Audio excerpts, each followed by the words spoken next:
Apprenticeship का notification आ चुका है। तो देखते हैं, आइए जानते हैं इस नोटिफिकेशन के बारे में, कौन-कौन एलिजिबल होने वाला है इस फॉर्म को फिल करने के लिए, और कैसे इस फॉर्म को फिल करना है, और कब तक आप इस फॉर्म को फिल कर सकते हैं, क्या-क्या एलिजिबिलिटी क्राइटेरिया होने वाला है, एज लिमिट क्या है, एप्लीकेशन फीस क्या रहने वाली है, सारी चीज़ें मैं इस वीडियो में बात करने वाला हूँ। वीडियो बनी रहिएगा। आइए जानते हैं, शुरू करते हैं कि कैसे आप यहाँ पे बैंक ऑफ इंडिया में अप्लाई कर सकते हैं, क्या-क्या एलिजिबिलिटी क्राइटेरिया रहने वाला है। तो देखिए, मैंने यहाँ पे नोटिफिकेशन का पीडीएफ मैंने ओपन किया हुआ है। इसका लिंक मैं आपको डिस्क्रिप्शन में दे दूँगा, या फिर आप डायरेक्टली ऑफिशियल वेबसाइट से आप डायरेक्ट यहाँ पे इसका नोटिफिकेशन डाउनलोड कर सकते हैं। तो देखिए, बैंक ऑफ इंडिया का नोटिफिकेशन यहाँ पे ओपन है, और यहाँ पे लिखा हुआ है engagement of apprenticeship under apprentice act 1961। तो यहाँ पे देखिए, बैंक ऑफ इंडिया के बारे में भी लिखा हुआ है कि लीडिंग पब्लिक सेक्टर बैंक है, having head office in Mumbai, इसका हेड ऑफिस मुंबई पे है। Invites application for engagement of apprenticeship as mentioned below. तो देखिए, यहाँ पे जो submission of online application commencing from, यानी यहाँ पे जो एप्लीकेशन स्टार्ट हो रहे हैं 1 मार्च 2025 से स्टार्ट हो चुके हैं, और इसका लास्ट डेट जो रहने वाला है एप्लीकेशन फॉर्म को फिल करने का, यहाँ पे 15 मार्च 2025 को इसका लास्ट डेट एप्लीकेशन फॉर्म को फिल करने का रहने वाला है। अब देखते हैं एज एंड क्वालिफिकेशन की डेट, यहाँ पे 1/1/2025 तक आपकी एज काउंट होने वाली है। अब ऑनलाइन एग्जामिनेशन की डेट की बात करें तो यहाँ पे ऑनलाइन एग्जाम की डेट आपको बताई जाएगी एग्जाम से पहले, ठीक है। एग्जाम से कुछ दिन पहले आपको यहाँ पे नोटिफाइड किया जाएगा। आगे देखते हैं यहाँ पे कितनी वैकेंसी है, कि कौन-कौन से राज्य में, कौन-कौन से स्टेट में कितनी वैकेंसी, सारी चीज़ें हम यहाँ पे बात करने वाले हैं। तो देखिए, लिखा हुआ है details of training seats category wise, zone wise are as follows. तो जोन वाइज यहाँ पे वैकेंसी आई हुई है। तो देखते हैं, बिहार में यहाँ पे देखिए मुजफ्फरपुर, सिवान में यहाँ पे टोटल 10 वैकेंसी है, सिवान में यहाँ पे 19 वैकेंसी है। छत्तीसगढ़ में रायपुर में बात करें तो यहाँ पे टोटल 5 वैकेंसी है। न्यू दिल्ली में और यहाँ पे बात करें तो यहाँ पे टोटल 6 वैकेंसी है। अहमदाबाद में, यानी गुजरात में यहाँ पे अहमदाबाद, राजकोट, बड़ोदरा, बोकारो में भी वैकेंसी आई हुई है। तो अहमदाबाद में यहाँ पे 23 वैकेंसी है, राजकोट में 13 वैकेंसी है, बड़ोदरा में यहाँ पे 12 वैकेंसी है 12, और बोकारो में यहाँ पे 10 वैकेंसी है। झारखंड में बात करते हैं तो धनबाद, बोकारो, हजारीबाग, और यहाँ पे टोटल वैकेंसी जो है, यहाँ पे बोकारो में 10 वैकेंसी है, धनबाद में 14 वैकेंसी है, और हजारीबाग में यहाँ पे 6 वैकेंसी यहाँ पे आपको देखने को मिलती है। सॉरी, मैंने बोकारो को यहाँ पे गुजरात में ले लिया था, बोकारो जो है झारखंड में आता है, ठीक है। अब आगे देखते हैं यहाँ पे कर्नाटका में। तो कर्नाटका में बात करें तो यहाँ पे बेंगलुरु लोकेशन पे यहाँ पे टोटल 6 वैकेंसी है कर्नाटका में, और हुबली धारवाड़ में यहाँ पे टोटल 6 वैकेंसी है। अब बात करते हैं केरला में, तिरुवनंतपुरम में देखें तो यहाँ पे टोटल 5 वैकेंसी है तिरुवनंतपुरम में, और मध्य प्रदेश में देखते हैं भोपाल में यहाँ पे टोटल 10 वैकेंसी है, धार में देखें तो 10 वैकेंसी है, इंदौर में देखें तो 5 वैकेंसी है, जबलपुर में यहाँ पे टोटल 5 वैकेंसी है, खंडवा में 12 वैकेंसी है, और उज्जैन में देखें तो यहाँ पे 20 वैकेंसी आपको देखने को मिलती है। अब बात करते हैं यहाँ पे महाराष्ट्र में। तो महाराष्ट्र में मुंबई नॉर्थ में आपको देखने को मिलती है 8 वैकेंसी, नागपुर में 11 वैकेंसी आपको देखने को मिल रही है, नवी मुंबई में 5 वैकेंसी है, पुणे में 16 वैकेंसी है, और रायगढ़ में 4 वैकेंसी है, रत्नागिरी में यहाँ पे 8 वैकेंसी है, सोलापुर में 10 वैकेंसी है, विदर्भ में यहाँ पे 5 वैकेंसी है। ये अब आगे देखते हैं उड़ीसा में। तो उड़ीसा में देखते हैं यहाँ पे तो क्योंझार में यहाँ पे 9 वैकेंसी है टोटल, और राजस्थान में जयपुर में देखें तो यहाँ पे 8 वैकेंसी है, जोधपुर में 10 वैकेंसी है, तमिलनाडु में चेन्नई में यहाँ पे 7 वैकेंसी है, 7 वैकेंसी है, और त्रिपुरा में गुवाहाटी में यहाँ पे 7 वैकेंसी है, और उत्तर प्रदेश आगरा की बात करें तो उत्तर प्रदेश आगरा में यहाँ पे 10 वैकेंसी है, हरदोई में 26 वैकेंसी है, वाराणसी में 7 वैकेंसी है। वेस्ट बंगाल में बात करते हैं तो हावड़ा में यहाँ पे 6 वैकेंसी है, कोलकाता में यहाँ पे 18 वैकेंसी है, सिलीगुड़ी में 28 वैकेंसी है। टोटल वैकेंसी की बात करते हैं तो सभी राज्यों को मिलाकर यहाँ पे 400 वैकेंसी यहाँ पे आई हुई है, टोटल 400 वैकेंसी है। और आप अपने जो भी आपकी जो भी आप एससी में आते हैं, एसटी में आते हैं, ओबीसी में आते हैं, ईडब्ल्यूएस या जनरल कैटेगरी में, आप अपने अकॉर्डिंग आप देख लीजिएगा कि आपके राज्य में किस कैटेगरी में कितनी वैकेंसी है, ठीक है। तो इस तरह से यहाँ पे टोटल 400 वैकेंसी आई हुई है। तो आगे देखते हैं यहाँ पे और भी क्या क्या नोटिफिकेशन में लिखा हुआ है। तो नोट लिखा हुआ है कि candidates can apply for engagement in one state and one zone with in that state only. एक बार में आप ओनली एक स्टेट में अप्लाई कर सकते हैं, आप अदर स्टेट में आप अप्लाई नहीं कर सकते, ठीक है। अब आगे देखते हैं यहाँ पे एलिजिबिलिटी क्राइटेरिया क्या होने वाला है 1 जनवरी 2025 तक। यहाँ पे एलिजिबिलिटी क्राइटेरिया बात करें, जो भी एलिजिबिलिटी क्राइटेरिया यहाँ पे काउंट होगा 1 जनवरी 2025 तक यहाँ पे काउंट होगा, ठीक है। अब यहाँ पे लिखा हुआ है candidates intended to apply for above training seats should ensure that they fulfil the minimum eligibility criteria specified by the bank. तो आगे देखते हैं एलिजिबिलिटी क्राइटेरिया यहाँ पे क्या लिखा हुआ है।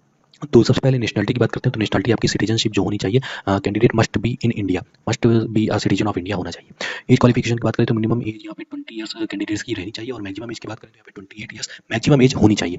अब देखते हैं यहाँ पे candidate must have been born not earlier than 2/1/1997, यानी 2 जनवरी 1997 से पहले कोई भी कैंडिडेट अगर उनका बर्थ हुआ है तो वो यहाँ पे एलिजिबल नहीं होने वाले, और नॉट लेटर देन 1 जनवरी 2005, और 1 जनवरी 2005 के बाद जो जिनका बर्थ हुआ है तो वो यहाँ पे एलिजिबल नहीं होने वाले। एजुकेशनल क्वालिफिकेशन की बात करते हैं तो एजुकेशनल क्वालिफिकेशन यहाँ पे the candidate must possess a graduate degree in any discipline from a recognized university or any equivalent qualification recognized by the central government. तो यहाँ पे कैंडिडेट के पास एक ग्रेजुएशन की डिग्री होनी चाहिए, कन्फर्म होनी चाहिए, तभी आप एलिजिबल हैं। अगर आपके पास ग्रेजुएशन की डिग्री नहीं है तो आप यहाँ पे एलिजिबल नहीं होने वाले। यहाँ पे लिखा हुआ है the candidate should have passed his her graduation degree between 1 अप्रैल 2021 से लेकर 1 जनवरी 2025। यदि आपने अपनी ग्रेजुएशन की डिग्री 1 अप्रैल 2021 से लेकर 1 जनवरी 2025 के बीच में आपने कंप्लीट की है, तभी आप यहाँ पे एलिजिबल होने वाले हैं, अदरवाइज आप यहाँ पे एलिजिबल नहीं है, ठीक है। अब बात करते हैं रिलैक्सेशन और अपर एज लिमिट की। तो यहाँ पे एससी एसटी कैंडिडेट्स के लिए यहाँ पे एज रिलैक्सेशन 5 साल का रखा हुआ है, और अदर बैकवर्ड जो क्लासेस होती है नॉन क्रीमी लेयर में, तो उनके लिए 3 साल का यहाँ पे एज रिलैक्सेशन मिलेगा। और person with benchmark disability I defined under the rights of person with disability act 2016। तो यहाँ पे बेंचमार्क डिसेबिलिटी कैंडिडेट्स के लिए यहाँ पे 10 ईयर्स का यहाँ पे आपको एज रिलैक्सेशन देखने को मिलता है। ठीक है, तो एज रिलैक्सेशन की ये आप नोटिफिकेशन में देख लीजिएगा कि एज रिलैक्सेशन में क्या क्राइटेरिया रखा गया है, जैसा कि जो आपको मिलता है आपके क्राइटेरिया में एससी एसटी ओबीसी ईडब्ल्यूएस में, तो सारी चीज़ें आपको यहाँ पे देखने को मिलने वाली है। आगे बात करते हैं। तो यहाँ पे कंडीशन एक क्या दी हुई है कि अदर कंडीशन देखिए, फिजिकल मेडिकल फिटनेस की बात करते हैं। तो engagement of candidates as an apprentice is subjected to his her being declare medical fit as per requirement of the bank. Medical fit होना चाहिए आपको, यहाँ पे सर्टिफिकेट मेडिकल फिटनेस का आपको देना होगा, तभी आप यहाँ पे एलिजिबल होंगे। जब भी डॉक्यूमेंट वेरिफिकेशन होगा आपको यहाँ पे मेडिकल सर्टिफिकेट आपको देना होगा। अब यहाँ पे रजिस्ट्रेशन की बात करते हैं, तो candidate need to register himself और सेल्फ अप्रेंटिस पोर्टल। जो भी कैंडिडेट है उनको NATS पोर्टल में आपको रजिस्टर करना होगा। यहाँ पे ऑफिशियल वेबसाइट भी दी हुई है nats.education.gov.in। यहाँ पे जो ऑफिशियल वेबसाइट दी हुई है NATS की, वहाँ पे जाके आपको रजिस्टर करना होगा अप्रेंटिसशिप के लिए। ठीक है, उसके बाद यहाँ पे आप बैंक ऑफ इंडिया में अप्लाई कर सकते हैं। While applying for apprenticeship in the bank, candidate shall have to process his enrollment ID issued by NATS portal। जब आप बैंक ऑफ इंडिया में अप्लाई करने जाएंगे तो आपको यहाँ पे NATS का जो भी आपको रजिस्ट्रेशन नंबर मिलने वाला है, तो उसको आपको वहाँ पे फिल करना होगा बैंक ऑफ इंडिया के फॉर्म फिल करते समय। ठीक है, आगे देखते हैं अदर कंडीशन यहाँ पे क्या है। अदर कंडीशन यहाँ पे लिखी हुई है कि candidates can apply for engagement in only one state. आप एक ही स्टेट से अप्लाई कर सकते हैं, अदर स्टेट से अप्लाई नहीं कर सकते हैं। और यहाँ पे एक चीज़ और लिखी हुई है कि the candidate should not have undergone apprentice either with bank of India or in any other organization earlier or pursuing the apprenticeship training as per the apprenticeship act. तो देखिए सीरीज बात लिखी हुई है कि अगर आपने कभी पहले भी अप्रेंटिस आपने कर रखी है किसी भी ऑर्गेनाइजेशन से या फिर किसी बैंक से, या फिर आप अभी अप्रेंटिसशिप कर रहे हैं, तो आप यहाँ पे अप्लाई नहीं कर सकते हैं, क्योंकि अप्रेंटिसशिप का एक रूल होता है कि अप्रेंटिसशिप आप एक ही बार कर सकते हैं, दोबारा नहीं कर सकते। अगर आपने प्रीवियस में पहले कभी अप्रेंटिसशिप कर रखी है किसी भी ऑर्गेनाइजेशन से, तो आप यहाँ पे अप्रेंटिसशिप के लिए अप्लाई नहीं कर पाएंगे। आगे बात करते हैं, candidates who have training or job experience for a period of 1 year or more after completing the educational qualification shall not be eligible for being engaged as apprentice. तो यहाँ पे और भी एक चीज़ लिखी हुई है कि जिन कैंडिडेट्स के पास यहाँ पे जॉब एक्सपीरियंस है और जिन्होंने ट्रेनिंग कर रखी है, और या फिर यहाँ पे उनके पास जॉब एक्सपीरियंस है 1 साल का या फिर उससे ज़्यादा का, तो यहाँ पे वो कैंडिडेट्स अप्लाई नहीं कर पाएंगे अप्रेंटिसशिप के लिए। ठीक है, तो ये बहुत ही इंपॉर्टेंट चीज़ है जो कि जरूर यहाँ पे कैंडिडेट्स को देखनी चाहिए। अब बात करते हैं आगे।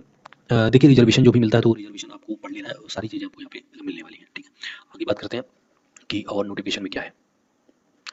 जो भी मेडिकल फिटनेस का जो भी वो रहता है क्राइटेरिया, वो सारी चीज़ें यहाँ पे दी हुई है। कुछ भी आपके पास डिसेबिलिटी है तो वो सारी चीज़ें यहाँ पे डिफाइन की हुई हैं, आप इसे डिटेल नोटिफिकेशन में पढ़ सकते हैं। आगे देखते हैं नोटिफिकेशन में और भी क्या क्या लिखा हुआ है। अब देखिए यहाँ पे सिलेक्शन प्रोसीजर क्या होने वाला है। सिलेक्शन प्रोसीजर की बात करें तो यहाँ पे selection of engagement of apprentice would be based on the basis of online written test and test of local language. 2 test होने वाले हैं आपके, ऑनलाइन रिटन टेस्ट आपका होने वाला है और दूसरा लोकल लैंग्वेज का टेस्ट होने वाला है। जहाँ भी आप जिस भी शहर या सिटी में रहते हैं, तो वहाँ पे जो भी लोकल लैंग्वेज होती है वो आपको आनी चाहिए, तभी आप यहाँ पे एलिजिबल होंगे, तभी आप यहाँ पे सिलेक्ट होंगे। अब देखिए ऑनलाइन एग्जामिनेशन जो होने वाला है, तो उसका एग्जाम पैटर्न कैसा रहने वाला है। एग्जाम पैटर्न देखिए यहाँ पे रहने वाला है, जनरल एंड फाइनेंशियल अवेयरनेस यहाँ पे सब्जेक्ट आने वाला है, उसमें 25 क्वेश्चन रहने वाले हैं 25 मार्क्स के। इंग्लिश लैंग्वेज आने वाली है आपका, तो यहाँ पे 25 क्वेश्चन रहेंगे 25 मार्क्स के इंग्लिश लैंग्वेज में। क्वांटिटेटिव एंड रीजनिंग एप्टीट्यूड के क्वेश्चन आएंगे, नंबर ऑफ क्वेश्चन 25 रहेंगे और मैक्सिमम मार्क्स 25 रहने वाले। कंप्यूटर नॉलेज का सब्जेक्ट में आपको यहाँ पे नंबर ऑफ क्वेश्चन 25 देखने को मिलते हैं और मैक्सिमम मार्क्स आपको 25 देखने को मिलते हैं। टोटल क्वेश्चन 100 रहने वाले हैं, टोटल मार्क्स भी यहाँ पे 100 आपको देखने को मिलते हैं। ठीक है, आगे देखते हैं कि यहाँ पे क्या लिखा हुआ है। अब देखिए टोटल ड्यूरेशन जो की बात करें, तो total duration of examination 90 minutes, यानी 90 मिनट्स का आपको टाइम दिया जाएगा। इस 90 मिनट्स के ड्यूरेशन में आपको 100 क्वेश्चन सॉल्व करने होंगे। आगे देखते हैं और भी क्या क्या चीज़ें हैं। लोकल लैंग्वेज के टेस्ट के बारे में भी यहाँ पे लिखा हुआ है कि the candidate applying for vacancy for a particular state should be proficient reading writing speaking and understanding in any one of the local language of that state. जो भी स्टेट से आप अप्लाई करेंगे तो वहाँ की लोकल लैंग्वेज आपको आनी चाहिए, लिखना पढ़ना बोलना तीनों चीज़ें आपको यहाँ पे आनी चाहिए, तभी आप यहाँ पे अप्लाई कर पाएंगे। आगे देखते हैं यहाँ पे क्या नोटिफिकेशन क्या हुआ है। अब देखते हैं स्टाइपेंड की बात करते हैं। तो स्टाइपेंड यहाँ पे अप्रेंटिस में आपको कितना मिलने वाला है। तो apprenticeship are eligible for stipend of ₹12,000, यानी 12,000 रुपये आपको यहाँ पे स्टाइपेंड मिलने वाला है। जब आप अप्रेंटिसशिप में आप स्टार्ट करेंगे तो आपको यहाँ पे 12,000 रुपये टोटल स्टाइपेंड आपको मिलने वाला है। स्टाइपेंड बैंक के द्वारा यहाँ पे 7,500 रुपये दिया जाएगा और गवर्नमेंट आपको 4,500 रुपये देगी। टोटल मिला के यहाँ पे आपको 12,000 रुपये स्टाइपेंड आपको मिलने वाला है। ठीक है, अब यहाँ पे लिखा हुआ है कि the above stipend will be credited in the saving bank account of apprentice each month after adjusting unauthorized leaves if any. Government share 4,500 will be directly credited to the apprentice DBT enabled bank account registered with NATS portal. तो यहाँ पे government के द्वारा भी 4,500 रुपये दिए जाएंगे, वो आपके बैंक के अकाउंट में दिए जाएंगे और आपको डायरेक्टली बैंक के द्वारा पे किया जाएगा, टोटल 12,000 रुपये। ठीक है, अब बात करते हैं आगे। एंगेजमेंट टाइम क्या रहने वाली है? एंगेजमेंट टाइप यहाँ पे जो रहने वाली है, this is neither an employment in the bank nor a contract employment in the bank. जो ये अप्रेंटिसशिप की पोस्ट होने वाली है वो बैंक में परमानेंट जॉब नहीं होने वाली है और ये कॉन्ट्रैक्ट जॉब भी नहीं होने वाली है। ये सिर्फ 1 साल का अप्रेंटिसशिप की ट्रेनिंग के रूप में आपको यहाँ पे आप एलिजिबल है। उसके बाद आप किसी भी परमानेंट जॉब के लिए आप एलिजिबल नहीं है। यहाँ पे आपको आप यहाँ पे सीधा सीधा लिखा हुआ है कि please note that the candidate engaged as apprentice will only be a training and will not be treated as employee worker of Bank of India and will not be entitled to receive any benefits which are available for regular employees of the bank or for the contractual employees of the bank. The provision of any law with respect to labor shall not apply or in relation to such apprentice। लिखा हुआ है कि आप regular employees की तरह treat नहीं किए जाएंगे बैंक के, आप सिर्फ अप्रेंटिस की तरह आप यहाँ पे ट्रीट किए जाएंगे। पीरियड ऑफ एंगेजमेंट जैसे कि मैंने आपको बताया कि यहाँ पे 1 ईयर का अप्रेंटिसशिप का ट्रेनिंग प्रोग्राम होने वाला है, 1 साल का इसका पीरियड रहने वाला है। ठीक है, और आपको इसका सर्टिफिकेट भी अप्रेंटिसशिप के बाद आपको इसका सर्टिफिकेट भी आपको मिलेगा। फाइनल सिलेक्शन आपका जो भी रहने वाला है आपका कट ऑफ पे डिपेंड करेगा। जो भी आपका एग्जाम का कट ऑफ जाएगा, जो एग्जाम होने वाला है तो उसका कट ऑफ पे डिपेंड करेगा आपका फाइनल सिलेक्शन। तभी आप यहाँ पे उसके बाद आप सिलेक्ट होंगे।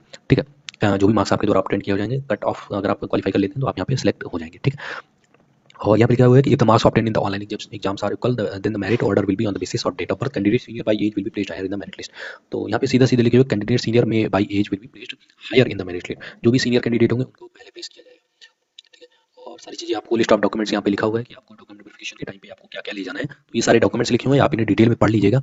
नोटिफिकेशन का लिंक मैं आपको डिस्क्रिप्शन में दे दूंगा, तो उधर से आप डायरेक्टली इसको डाउनलोड कर पाएंगे। अप्लाई कैसे करना है देखिए, तो अप्लाई सबसे पहले आपको मैंने अभी पहले भी बताया कि अप्लाई आपको एनएटीएस के पोर्टल में जाकर सबसे पहले आपको रजिस्टर करना है। उसके बाद आपको बैंक की ऑफिशियल वेबसाइट पे जाके वहाँ पे आपको अप्लाई करना है। ठीक है, देखिए यहाँ पे लिखा हुआ है कि all applicants will have to apply online for apprenticeship with bank of India from 1 March 2025 से 15 मार्च 2025 तक। ये एनएटीएस का लिंक दिया हुआ है, इस पे लिंक पे क्लिक करके जाना है आपको और वहाँ पे जाके अप्लाई करना है। Candidate should mandatorily first register themselves if eligible in apprenticeship. पहले तो रजिस्टर कर लेना है आपको एनएटीएस पोर्टल में। उसके बाद NETS.education.gov यहाँ पे लॉगिन करके आपको पोर्टल का यूज करना है, लॉगिन आईडी और पासवर्ड आपको क्रिएट कर लेना है। ठीक है, उसके बाद आपको the candidate who are eligible as per the apprentice notification of Bank of India will receive email. यहाँ पे आपको अप्लाई करने के बाद आपको मेल आ जाएगा।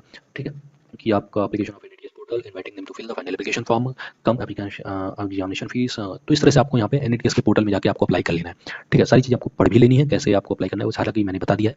ठीक है, इस तरह से आप अप्लाई कर सकते हैं। एप्लीकेशन फीस की बात करते हैं तो एप्लीकेशन फीस यहाँ पे जो रहने वाली है, तो एप्लीकेशन फीस पीडब्ल्यूडी कैंडिडेट्स के लिए यहाँ पे 400 रुपये प्लस जीएसटी आपकी एप्लीकेशन फीस रहने वाली है। SC ST कैंडिडेट्स के लिए यहाँ पे 600 रुपये यहाँ पे आपकी एप्लीकेशन फीस रहने वाली है। और ऑल अदर कैंडिडेट्स यानी जो भी जनरल कैंडिडेट्स के जनरल कैटेगरी के कैंडिडेट्स हैं तो उनके लिए 800 रुपये यहाँ पे एप्लीकेशन फीस रहने वाली है। ठीक है दोस्तों, तो इस तरह से आप अप्लाई कर सकते हैं। ये सारी चीज़ यहाँ पे इंस्ट्रक्शन लिखे हुए हैं, इसको आप पढ़ लीजिएगा। ये था डिटेल नोटिफिकेशन, मैंने आपको बता दिया है। नोटिफिकेशन का लिंक मैं आपको डिस्क्रिप्शन में दे दूंगा, तो वहाँ से आप डिटेल में पढ़ सकते हैं इस नोटिफिकेशन को। ठीक है दोस्तों, तो इस वीडियो में इतना ही था, मिलते हैं नेक्स्ट वीडियो में। Thank you.